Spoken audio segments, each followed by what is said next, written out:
The transport cruiser Harrowfall drifted in silent orbit above the gray atmosphere of Rethus Station, its hull humming softly as stabilizers compensated for the station's uneven gravitational field.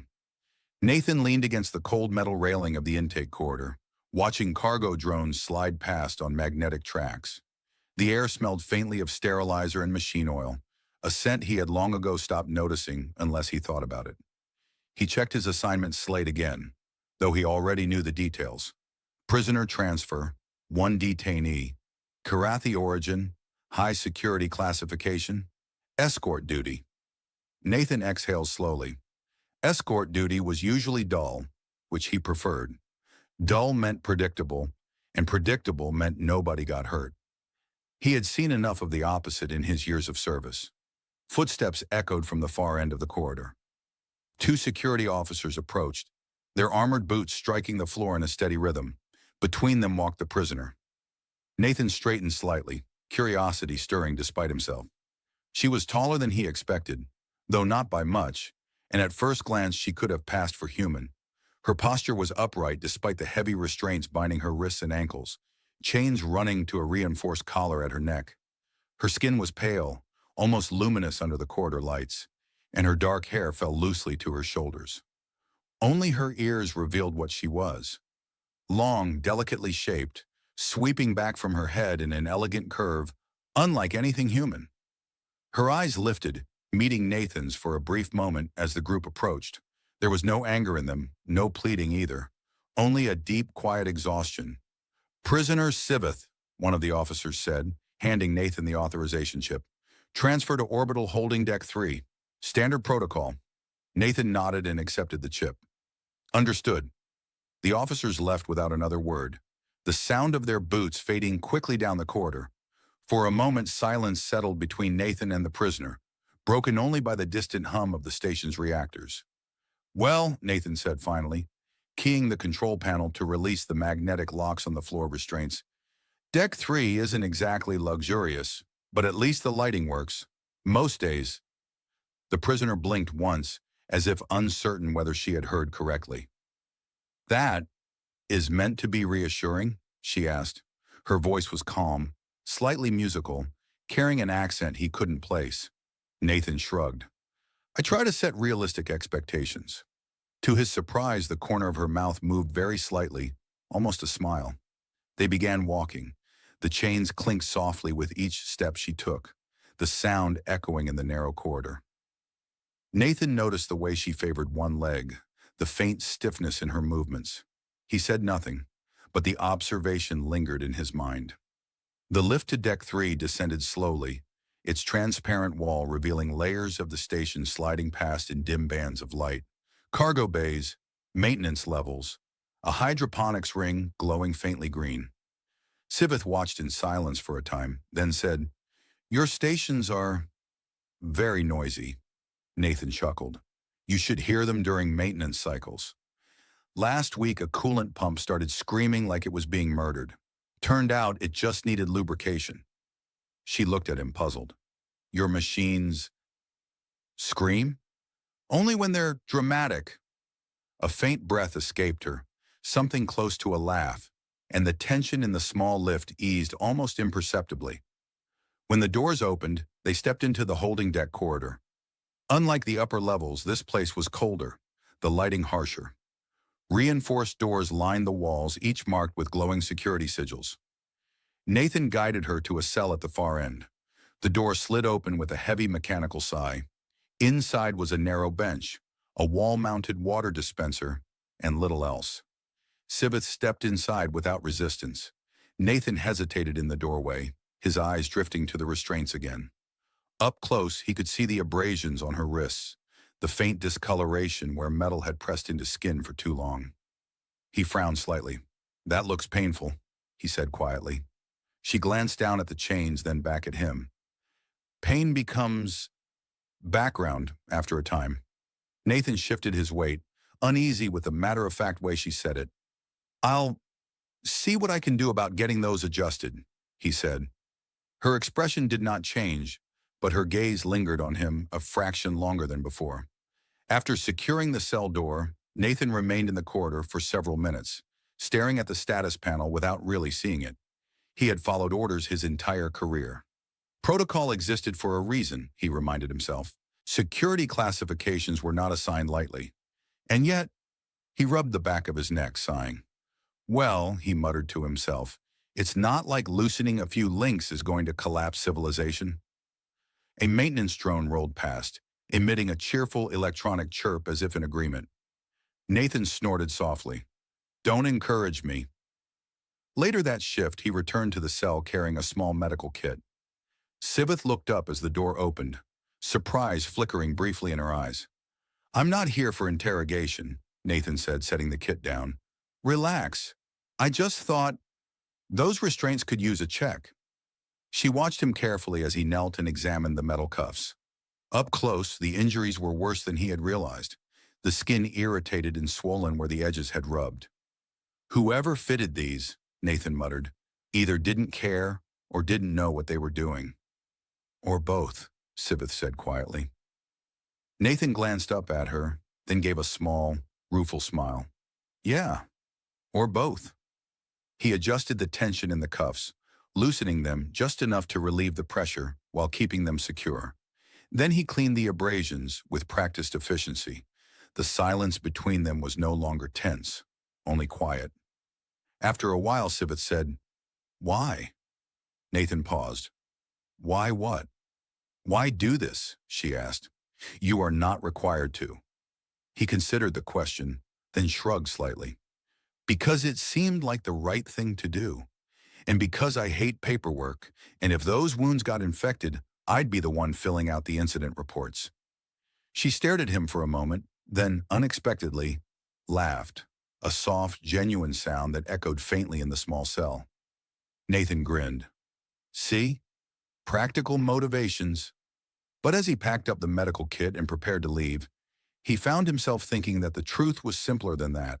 No one should have to endure suffering that served no purpose. And as the cell door slid shut behind him, Nathan did not yet realize that this small, quiet decision, made in a dim corridor on an ordinary shift, would change both their lives in ways he could not possibly imagine. The days aboard the Harrowfall passed in the same steady rhythm of humming engines and distant mechanical echoes. Yet for Nathan, something had subtly changed. His rounds through Holding Deck 3 were no longer just another routine. He found himself walking a little more slowly as he approached the last cell in the corridor, listening for the faint movement inside, as if confirming that everything remained as it should be. Syveth was usually awake when he arrived, sitting on the narrow bench with her hands resting loosely in her lap, the chains now hanging with a little more slack than before. The injuries on her wrists had begun to heal, the angry redness fading to pale lines. Nathan noticed these things automatically, the way a mechanic notices the sound of an engine settling into a smoother cycle. One shift, as he keyed open the inspection panel, he found her standing near the small viewport set high in the wall, watching the slow drift of cargo vessels beyond the station's shield field. You can actually see stars from here, Nathan said. That's considered a luxury on this deck. Most cells just get a wall. Syveth tilted her head slightly. Your species builds prisons in orbit, yet still worries about whether prisoners can see stars. Nathan leaned against the doorframe. Humans are complicated. We'll invent faster-than-light drives and then argue for 3 hours about cafeteria menus. That explains much, she said, her tone perfectly serious. Nathan laughed under his breath. You're learning fast. He stepped inside to check the restraint couplings, more out of habit now than necessity. The metal links clicked softly under his fingers as he inspected them. Everything was secure, but not painfully tight. He felt a small, quiet satisfaction at that. Does your world have prisons? He asked after a moment. Syveth considered. Yes, but not like this. Isolation is rare. We believe minds decay in silence. Nathan glanced at her. Hard to argue with that. A faint vibration ran through the deck as a heavy freighter docked somewhere above them. Dust shook loose from a ceiling seam, drifting lazily in the filtered air. Syveth watched the particles floating. Your station sounds alive, she said. That's because it is, Nathan replied. Half the systems are older than I am. They groan, complain, and occasionally threaten to quit if you don't treat them nicely. You speak of machines as if they have personalities. Spend enough time with them, and they do, Nathan said. There's a cargo lift on Deck 5 that refuses to move unless you tap the control panel twice. Engineers swear it's a wiring issue. I think it's just stubborn. For a moment, Syveth looked genuinely amused, and Nathan realized that her laughter, when it came, had a quiet warmth to it that seemed almost out of place in a holding cell. Later that same cycle, Nathan returned with a small tray of food. Officially, prisoners received standardized nutrient packs, but he had managed to requisition something closer to real meals from the crew galley. Nothing extravagant, just warm protein stew and a piece of flatbread. Syveth eyed the tray cautiously. Is this another human experiment? It's dinner, Nathan said. I promise it won't try to escape. She took a careful bite, then blinked in mild surprise. It has flavor. High praise, Nathan said. I'll inform the cook he has achieved greatness. As she ate, they talked in fragments. Small, unimportant things. The strange way artificial gravity sometimes caused water to form floating spheres if a glass was dropped.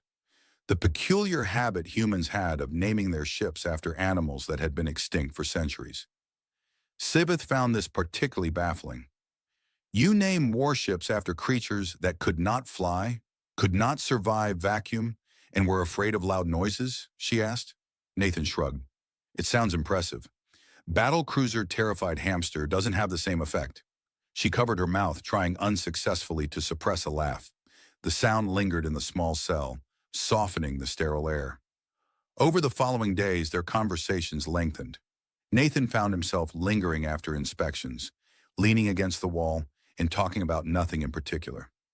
Syveth spoke occasionally of her people, though never in detail. Only small glimpses, like fragments of a larger story. She described cities grown from living crystal structures that responded to thought and oceans that glowed faintly at night, illuminated by drifting organisms that pulse like slow heartbeats. Nathan listened, fascinated. And here I thought our bioluminescent algae tanks were impressive. You should not underestimate small lights, Syveth said quietly. They are often the only things visible in darkness. The words stayed with him long after he left the cell. One evening, the station experienced a brief power fluctuation. The lights dimmed, then flickered, and for several seconds the holding deck was lit only by the faint emergency strips along the floor. Nathan was already in the corridor when it happened. He heard the faint rattle of chains inside Syveth's cell and keyed the door open immediately. It's all right, he said. Just the station reminding us it's older than it looks. Syveth stood very still, her expression tense in the dim light. On my world, she said softly. Darkness like this usually meant something terrible was coming.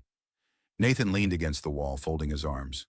On this station, it usually means someone spilled coffee into a control panel. She looked at him, uncertain whether he was joking. I wish I were, he added. Last month, a technician managed to disable half the docking grid with a cup of synthetic espresso, most dangerous beverage in the galaxy. The tension in her shoulders eased slightly. After a few moments, the lights brightened again, and the ordinary hum of the station returned. Nathan checked the systems panel, then glanced back at her. See? Crisis averted. The coffee has been defeated. Syveth shook her head slowly, a faint smile touching her lips. As Nathan secured the cell and prepared to leave, she spoke again. Why do you stay? She asked. He paused. Stay? You could perform your duty and leave, she said. Yet you remain. You speak. You bring food that tastes like food. You repair chains you did not place. Nathan hesitated, searching for an answer that felt honest. Because, he said finally, it's a long shift, and conversations are better than silence. Syveth studied him for a moment, as if sensing there was more behind the words, but she did not press further. Nathan stepped into the corridor, the door sliding shut behind him with a soft hiss. As he walked away, he found himself thinking that the holding deck no longer felt quite as cold as it once had. And though he did not yet understand why, he knew that the quiet routine of his life had begun to shift, like the slow turning of a distant star. Subtle at first, but impossible to stop once it had begun. Time moved strangely aboard the Harrowfall. Days blurred into one another, measured not by sunrise or sunset, but by the muted chime of shift rotations and the steady vibration of engines adjusting to orbital drift. Nathan had long ago adapted to that rhythm, but lately he had begun to notice small markers that broke the monotony. The sound of laughter in a place where laughter rarely existed. The quiet expectation that someone would be waiting when he opened a certain cell door. Syveth's injuries had nearly healed now. The marks on her wrist were fading to thin, pale lines, and the stiffness in her step had lessened. The chains still remained, but they no longer dragged heavily with every movement. Nathan had adjusted them further over the past days, always carefully, always within limits that would not trigger inspection alarms. One evening as he entered the cell carrying a maintenance scanner, he found her studying the wall-mounted interface panel. "You know that doesn't open the door," Nathan said. "I am aware," she replied calmly. "I was wondering how your systems interpret intention." Nathan raised an eyebrow. "Mostly they interpret it as user error." She glanced at him, puzzled. "It means," he explained, "if something breaks, the computer assumes it's your fault. That seems unfair." "Welcome to human technology." She gave a small, thoughtful nod, as if filing this away as a significant cultural observation. Nathan ran the scanner over the restraint couplings, listening to the faint electronic chirps as it analyzed stress points. Everything was functioning normally. He hesitated, then deactivated the magnetic anchor that held the chain between her wrist to the floor ring. "You'll still be secured," he said, "but you should be able to move more comfortably." Syveth flexed her hands slowly, as if testing the unfamiliar freedom. Her expression did not change, but her shoulders eased.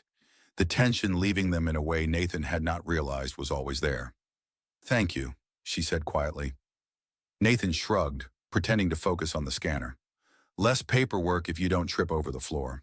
She studied him for a moment, then said, "You tell many jokes to avoid answering honestly." He paused, then sighed. "Yeah, I do." The silence that followed was not uncomfortable. It felt, in a strange way, companionable. Later, during one of his longer rounds, Nathan brought a small device no larger than his palm. He set it on the bench and activated it. A faint projection flickered into existence. A three-dimensional star map, rotating slowly in the air, points of light connected by faint navigation lines. Syveth leaned forward slightly, her eyes following the shifting constellations. "This region," Nathan said, pointing to a cluster of glowing markers, "is where most civilian routes run. Trade lanes, passenger ships, cargo convoys, all the ordinary traffic of the galaxy." "And this?" she asked, indicating a darker expanse beyond the mapped routes. Nathan smiled faintly. "That's where things get interesting. Uncharted space, or at least, not officially charted. Humans explore dangerous places often, do you not?" "All the time," Nathan said. "We're very good at going somewhere we shouldn't, and then writing reports about how surprised we were." Syveth let out a soft laugh, the sound echoing faintly in the cell. They spent several minutes watching the star map in silence. For Nathan, it felt strangely peaceful, standing in a holding cell discussing distant galaxies with someone who, only weeks before, had been nothing more than a name on a prisoner manifest. Eventually, the projection dimmed, and he deactivated the device. "Will you return to those places?" Syveth asked. "Probably not," Nathan said. "I'm more of a stand in corridors and make sure doors stay closed kind of explorer." "There is value in those who keep doors closed," she said. "Otherwise, nothing remains inside." Nathan considered that as he packed the device away. A few days later, an announcement echoed through the station's intercom system, its tone crisp and official. "All personnel be advised. Diplomatic transfer protocols are now active. Designated detainees will be prepared for exchange within 48 hours. Nathan froze for a moment in the corridor, the words settling slowly in his mind. Transfer protocols. He glanced toward the far end of the deck, where Syveth's cell stood in quiet stillness. When he entered later that shift, she was already aware. "I am to be released," she said simply. Nathan nodded. "Looks that way." She sat on the bench, her hands resting loosely in her lap, the chains glinting faintly under the lights. For the first time since he had known her, she seemed uncertain, as if standing at the edge of something vast and unfamiliar. Is that not what you wished? Nathan asked. Yes, she said. And no. He leaned against the wall. Freedom can be intimidating. First time I left home, I spent 2 days eating ration bars because I didn't know how to operate a civilian food dispenser. Syveth blinked. You're joking. I wish I were. A faint smile touched her lips. Over the next 2 days, preparations for the transfer moved quickly. Medical checks, documentation, endless security verifications. Nathan found himself assigned to escort duty once again, this time for the departure. On the final evening, he entered the cell one last time. The restraints had already been removed, replaced by a simple transport cuff that rested loosely around Syveth's wrist. She stood as he approached, her posture straight, her expression calm. It seems, Nathan said, this is where my job ends. Yes, she replied. For a moment, neither of them spoke. Then Syveth said, when I was first brought here, I believed all humans were cruel. Nathan shifted slightly. A lot of us are. But not all, she said. I learned that here. He did not know what to say to that, so he simply nodded. As they walked toward the docking bay, the station corridor seemed unusually quiet, the distant hum of engines echoing through the metal walls like a slow, steady heartbeat. At the airlock, the exchange team waited, their uniforms immaculate, their expressions professional and distant. Syveth paused before stepping through the hatch. She turned back, her long ears catching the light, her gaze steady. Thank you, Nathan, she said. He gave a small, awkward smile. Try to avoid any more chains. I will try, she said, and for a moment there was warmth in her voice, a quiet promise of something unspoken. Then she turned and disappeared through the airlock. The hatch sealed with a soft, final hiss. Nathan stood there for several seconds, staring at the closed door, listening to the faint vibration of the departing shuttle as it disengaged from the station. Eventually he exhaled and turned away, the corridor stretching ahead of him, long and empty. Life aboard the Harrowfall returned to its familiar rhythm. Doors opened and closed. Engines hummed. Cargo drones rattled along their tracks. And yet, as Nathan walked his rounds in the days that followed, he found himself pausing sometimes at the end of holding deck 3, glancing at the cell that now stood empty, as if expecting to hear a quiet voice or a soft laugh that was no longer there. He told himself it was just habit, but the silence felt heavier than it had before. Life aboard the Harrowfall settled back into its usual rhythm, but Nathan found that the rhythm no longer felt quite the same. The corridors still hummed, cargo drones still rattled along their tracks, and the endless reports still accumulated on his terminal with mechanical indifference. Yet something quiet and unnameable seemed to be missing. He noticed it most during his rounds. Holding deck 3 no longer required his attention, but sometimes his feet carried him there out of habit. The empty cell stood silent, the bench bare, the air inside untouched. The absence felt strangely louder than any sound. One evening, after finishing a long shift, Nathan finally returned to his apartment on the lower residential ring of the station. Compared to the industrial decks, the living quarters felt almost luxurious. Soft lighting, recycled air filtered to carry faint hints of pine scent, and the distant glow of the planet Rethus drifting beyond the panoramic window. He dropped his jacket onto a chair and activated the small kitchen unit. A container of prepackaged noodles slid from the dispenser, steaming faintly. Dinner, Nathan muttered to himself, a culinary triumph.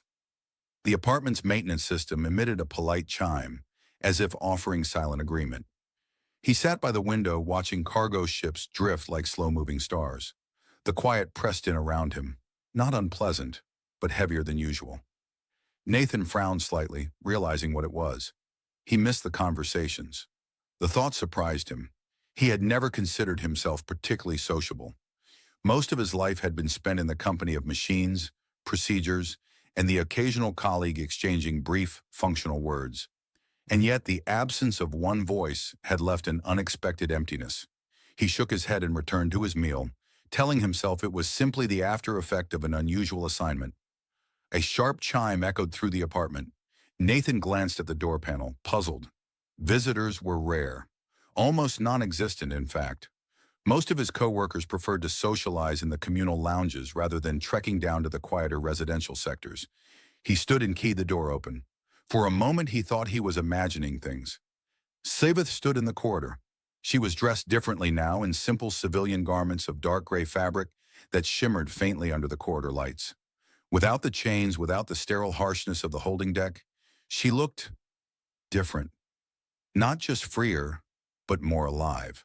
Her long ears were uncovered, her dark hair falling loosely around her shoulders, and her expression was calm, though there was a trace of uncertainty in her eyes.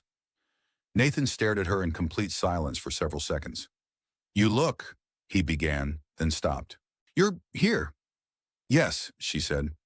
"That was not a complete sentence," he admitted. "I understood it," she replied, and the faintest hint of a smile touched her lips. Nathan stepped aside automatically. "Do you want to come in?" She hesitated only a moment before entering. Her gaze moved slowly around the apartment, taking in the modest furnishings, the window, the small table cluttered with data pads. "It is smaller than I expected," she said. Nathan snorted. "That's the official slogan of station housing." Syveth turned toward the window, her eyes widening slightly as she looked out at the drifting ships and the distant curve of the planet. "I have never seen Rethus from this angle," she said softly. Nathan leaned against the wall, watching her. "Most prisoners don't get the scenic tour." She nodded, then turned back to him. "I came to thank you," she said. Nathan rubbed the back of his neck, suddenly feeling awkward. "You already did." "Not properly," she replied. "There are things difficult to say in corridors filled with soldiers." He gestured toward the chairs. "Well, this corridor has significantly fewer soldiers." They sat, and for a moment neither of them spoke. The quiet was different now, not the heavy silence of a cell, but something gentler, almost reflective. "When I was held," Syveth said at last, "there were days when I believed I would forget who I was. Pain, isolation, they narrow the mind. Everything becomes smaller." Nathan listened, saying nothing. "Then," she continued, "you unlocked the chains, not completely, only enough that I could move without constant pain. You spoke to me as if I were a person, not an object. Those things were small, but in that place, small things become very large." Nathan looked down at his hands. "I didn't do much." "You did," she said simply. The sincerity in her voice left no room for argument. A faint humming sound came from the kitchen unit, signaling that the noodles were still sitting inside. Nathan glanced toward it. "I should probably rescue dinner before it achieves sentience." Syveth tilted her head. "Your food evolves?" "Only if ignored long enough."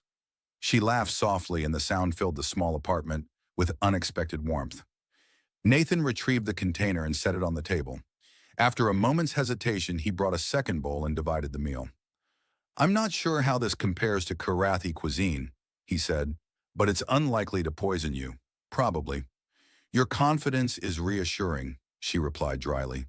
They ate, talking in quiet fragments, about the station, about the diplomatic exchange, about the strange experience of walking freely through corridors where, only days before, Syveth had been guarded at every step. "It feels unreal," she admitted. "Sometimes I expect to hear chains again." Nathan nodded slowly. "Habit takes time to fade." They sat in silence for a while after finishing the meal, watching the ships drift beyond the window. "Will you return to your world?" Nathan asked. "In time," she said. "But for now, I remain here. There are negotiations and other matters." Nathan glanced at her. "Such as visiting former guards unexpectedly?" "Yes," she said, completely serious. He laughed quietly. After a while, Syveth stood. "I should go. It is late, and I have already disrupted your routine." Nathan walked her to the door. "You didn't disrupt anything." She paused in the doorway, looking at him. "I will visit again," she said, "if that is acceptable." Nathan smiled faintly. "I think I can survive the disruption." She inclined her head, then turned and walked down the corridor, her footsteps fading into the quiet hum of the station. Nathan stood there for a long moment after the door closed, staring at the empty hallway. Then he returned to the window and sat, watching the slow movement of stars and ships. For the first time in many days, the silence no longer felt heavy. Syveth returned 2 days later, and then again the week after that. At first her visits were brief, quiet conversations that felt almost tentative, as if both of them were testing the boundaries of something neither fully understood.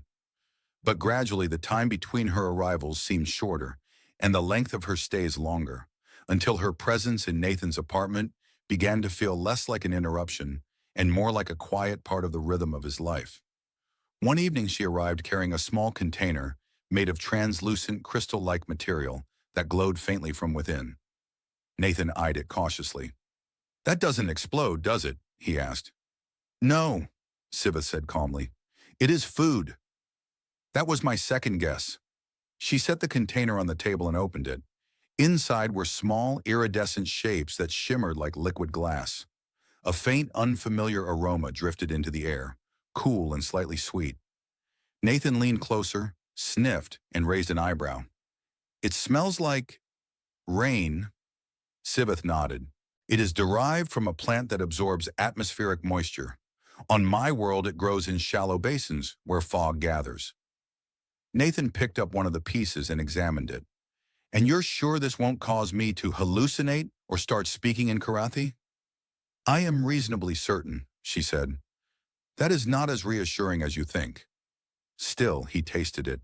The texture dissolved almost instantly, leaving behind a flavor so clean and light that it barely seemed like food at all. "Well," Nathan said after a moment, "that's definitely not noodles." "I am relieved you survived," Syveth replied. They ate in comfortable silence for a while, the faint glow of the container casting shifting reflections across the table. Outside the window, a convoy of long-range freighters drifted slowly past, their engines burning like distant stars. "Do you miss it?" Nathan asked suddenly. "My world," she said. He nodded. "Yes," she said quietly, "but not in the way I expected. I do not miss places as much as moments. The sound of the wind moving through the crystal forests, the way the sky changes color before the twin moons rise." Nathan leaned back in his chair. "We only get one moon. Budget cuts, I guess." She gave him a puzzled look, then realized he was joking, and shook her head slightly, a faint smile appearing. "Your humor is very dry," she said. "Years of practice," he replied. "Working security will do that to you." As the weeks passed, Syveth began to explore more of the station, though she admitted that the crowded markets and echoing transit corridors sometimes overwhelmed her. The constant noise, the press of strangers, the artificial lights that never truly dimmed. It was all very different from the quiet expanses she had known. One afternoon she arrived at Nathan's apartment, looking slightly unsettled. "I attempted to use the public transit ring," she said. "And?" Nathan asked. "There were 200 people inside a single carriage. One of them was singing." Nathan winced. "Loudly?" "Very. Yeah, that'll do it." She sat by the window watching the distant movement of ships. "It is strange," she said after a while. "In captivity, I long for freedom. Now I have it, and the world feels too large." Nathan considered that. "Freedom doesn't come with instructions," he said. "Most of us just figure it out as we go." She looked at him. "Is that what you are doing?" "All the time," he admitted. Their conversations drifted into deeper territory as the days passed. Syveth spoke more openly about the psychological weight of captivity, the way time had stretched endlessly, the way silence had pressed in until even her own thoughts seemed too loud.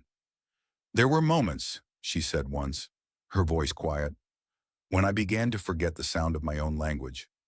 I would repeat words in my mind, just to remember them." Nathan felt a tightness in his chest at that, though he said nothing.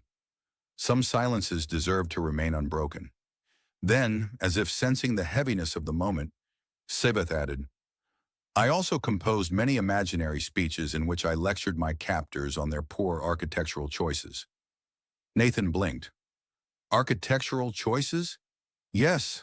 The cells were poorly designed. The acoustics amplified every small noise. It was very irritating." He laughed, the tension dissolving. "Well, if you ever feel like submitting a formal complaint, I know where to find the maintenance office." "I will keep that in mind." One evening, Nathan decided to show her something unusual. He led her up through several levels of the station to an observation platform rarely used by civilians. The room was vast and dim, its curved, transparent wall revealing the full sweep of space beyond. Syveth stepped forward slowly, her eyes widening as the stars spread before her in a silent ocean of light. Without the glare of docking lights or passing ships, the view felt infinite, overwhelming in its quiet beauty. "For a long time," she said softly, "I thought I would never see the stars again." Nathan stood beside her, saying nothing. They remained there for a long time, watching a distant nebula glow faintly like a cloud of fire suspended in darkness. Finally, Syveth said, "You know, on my world, we believe that every star is the memory of a life that burned brightly." Nathan glanced at her. "That's poetic. And what do humans believe?" He thought for a moment. "Mostly that stars are giant spheres of plasma undergoing nuclear fusion." She looked at him, unimpressed. "But," he added, "some of us like the poetic version better." She smiled faintly. As they walked back through the quiet corridors, Nathan realized something he had not expected. The bond between them no longer felt fragile or uncertain. It had grown quietly, steadily, like a structure built one small piece at a time, until it stood solid without either of them noticing when it had become so strong. And though neither of them spoke it aloud, both of them understood that the moment he had unlocked her chains had not been the end of something, but the beginning.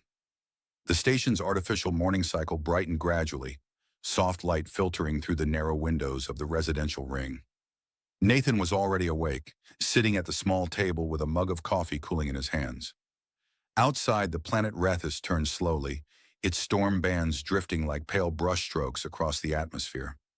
He had grown used to the quiet of these early hours, but lately the quiet no longer felt empty. It felt expectant, as if the day might bring something unexpected at any moment. A soft chime sounded at the door. Nathan glanced at the clock and raised an eyebrow.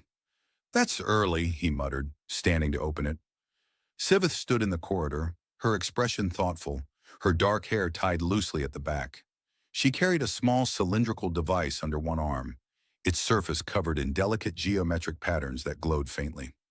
"I hope I am not disturbing you," she said. "You're only interrupting a deep philosophical debate with my coffee," Nathan replied.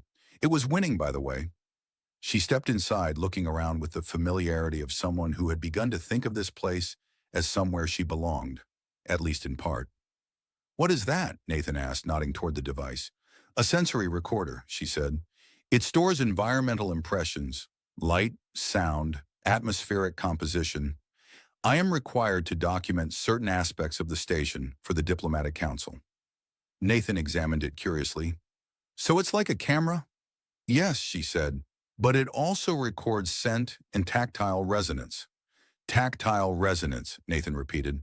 "I'm not even sure what that means, but it sounds impressive." "It means the way surfaces vibrate," she explained. "Your station vibrates constantly." "That's just because it's old," Nathan said. "If it ever stops vibrating, we should probably run." Syveth smiled faintly. Later that day, Nathan offered to show her another part of the station, an engineering observation deck where the main reactor conduits passed through a transparent chamber. The room was filled with soft blue light from the flowing energy streams, each one contained within magnetic fields that shimmered faintly like heat haze. Syveth stood very still, watching the streams of plasma sliding silently through the conduits. "It is beautiful," she said. "Most people just call it loud and dangerous," Nathan replied. A faint hum vibrated through the floor, deep and steady, like the distant pulse of a living heart. "My people believe energy is the closest thing the universe has to breathe," Syveth said quietly. "Always moving, always changing." Nathan leaned against the railing. "I usually think of it as the thing that keeps the lights on." She gave him a sideways glance. "You simplify everything." "Occupational habit." They stood there for a while, watching the currents of light flow past. The station felt immense here, its scale more apparent than in the narrow corridors. A vast structure sustained by forces most of its inhabitants never thought about. As they walked back, they passed through a busy transit junction where crowds moved in overlapping streams. A group of technicians hurried past, arguing loudly about coolant ratios, while a delivery drone hovered uncertainly at the edge of the corridor, emitting polite but increasingly impatient beeps. Syveth stepped aside to let a cluster of travelers pass, her movements graceful but cautious. "It is still strange," she said. "So many beings, all moving with such purpose, yet most of them seem distracted." "That's because half of them are thinking about work," Nathan said, "and the other half are thinking about lunch. And you?" "I'm usually thinking about coffee." She shook her head, amused. They stopped at a small cafe overlooking one of the docking bays, a quiet place where the noise of the station softened into a distant murmur. Nathan ordered 2 drinks, one coffee, one mild herbal infusion recommended by the vendor, after a lengthy and very technical explanation about alien digestive compatibility. Syveth studied the cup cautiously. "If this causes hallucinations, I will blame you." "That seems fair," Nathan said. They sat by the window, watching a massive cargo ship slowly disengage from its berth, its engines igniting in a slow, controlled burn that cast shifting reflections across the glass. "Do you ever regret it?" Syveth asked suddenly. "Regret what?" "Unlocking the chains." Nathan considered the question carefully. "No," he said at last. "I regret that they were there in the first place." She looked at him, her expression thoughtful. "In captivity," she said, "I believed that cruelty was the natural state of war, that suffering was simply expected. But your actions showed me something different, that individuals can choose otherwise." Nathan shrugged slightly. "I just did what felt right." "That is never just," she said. The quiet conviction in her voice lingered between them. As the days passed, Syveth continued to adjust to her new life. She began assisting in cultural liaison work, helping diplomats understand the subtleties of Karathi communication, which apparently involve far more meaning in silence than most humans were comfortable with. Nathan found this amusing. "So when someone doesn't say anything, it actually means something?" "Yes," Syveth said. "Often it means more than words." Nathan leaned back in his chair. "That explains a lot of awkward meetings I've been in." One evening they returned again to the observation platform where the stars stretched endlessly beyond the glass. A comet was passing far out in the system, its tail a faint silver thread against the darkness. Syveth watched it in silence. "When I was in the cell," she said quietly, "I tried to imagine the stars. I would close my eyes and picture them, one by one, so I would not forget." Nathan felt a familiar tightening in his chest, but this time it was accompanied by something warmer, an awareness of how far she had come since those days. "You don't have to imagine them anymore," he said. "No," she replied softly. "I do not." They stood together in silence, the distant comet drifting slowly across the endless night. And Nathan realized that what had begun as a small act of compassion had grown into something far more enduring, a connection neither of them had expected, but both had come to rely on, as steady and constant as the stars themselves. The message reached Nathan near the end of his shift, appearing on his terminal in the quiet security office, where he was reviewing routine docking logs. At first he thought it was another procedural notice, but the sender's designation caught his attention. Diplomatic Council Liaison. He opened it, reading slowly. The negotiations between human authorities and the Karathi delegation had reached their final phase. Civilian exchanges, cultural envoys, and technical representatives would soon begin returning to their respective systems. Departure schedules were already being prepared. Nathan leaned back in his chair, staring at the screen for a long moment. He already knew what that meant. That evening, Syveth came to his apartment, as she had many times before, but there was something different in the way she stood in the doorway, as if carrying words she had not yet decided how to speak. "You received the notice," she said quietly. Nathan nodded. "Yeah." She stepped inside, her movements unhurried, but there was a gravity in the air between them that had not been there before. "I will be leaving with the delegation," she said. "I figured," Nathan replied. He tried to keep his tone light. "I suppose they finally realized they can't leave their best cultural expert behind." She gave a faint smile. "Your attempts at humor are improving." "That's good. I've been practicing." They sat by the window, the silence stretching gently, not uncomfortable but thoughtful. like the quiet before a long journey. When I first came here, Syveth said, I believed my life had narrowed to a single dark room. I could not imagine anything beyond it. Now, everything feels wide again. Uncertain, but wide. Nathan nodded slowly. Freedom does that. And you, she said, turning to look at him, helped me remember what it felt like. He looked down at his hands. I just loosened a few chains. No, she said softly. You did more than that. The words lingered between them, simple and unembellished, carrying more weight than any elaborate speech could have. A faint vibration passed through the station as a freighter departed, its engines sending a low, resonant hum through the structure. Nathan found himself listening to it, as if trying to memorize the sound. When do you leave? He asked. In 3 days. Nathan nodded again, though he was not entirely sure what to say after that.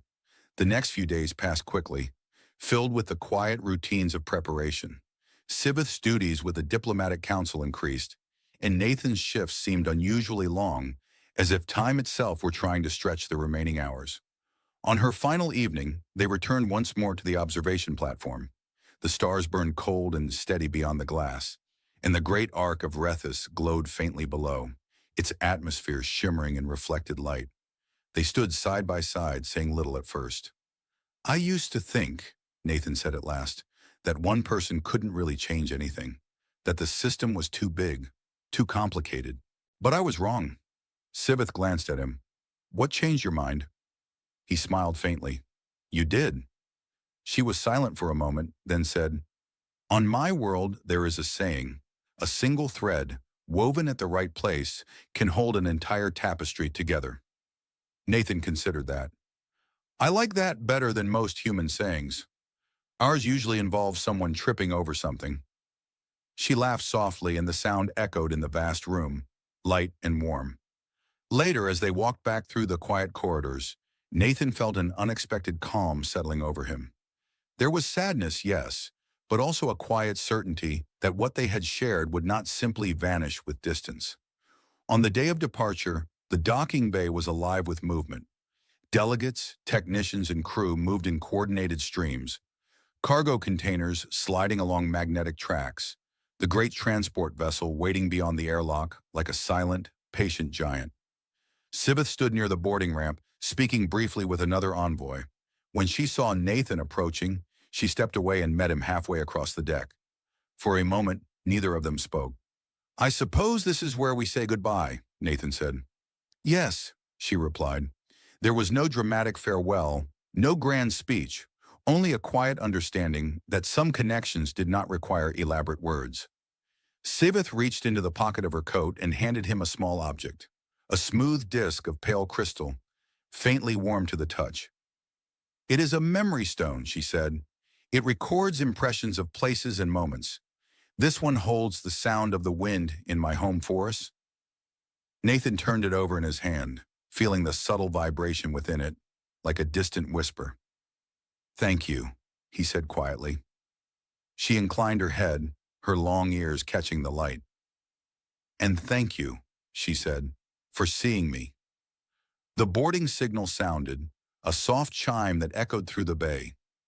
Syveth stepped back, then turned and walked up the ramp without looking back, her figure gradually disappearing into the ship's interior.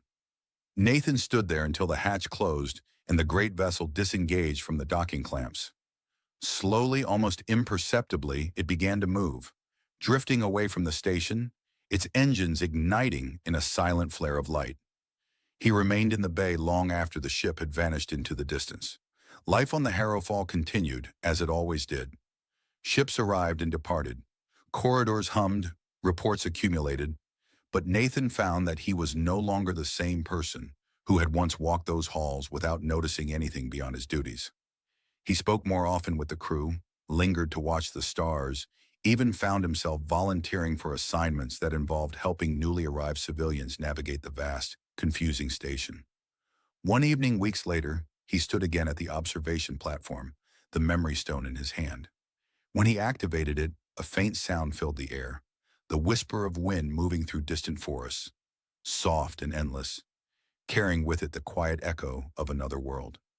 Nathan closed his eyes, listening, And for the first time in many years, he felt not the weight of routine, but the quiet, enduring sense that the smallest acts of kindness could ripple outward across the vastness of the galaxy, shaping lives in ways no one could ever fully predict.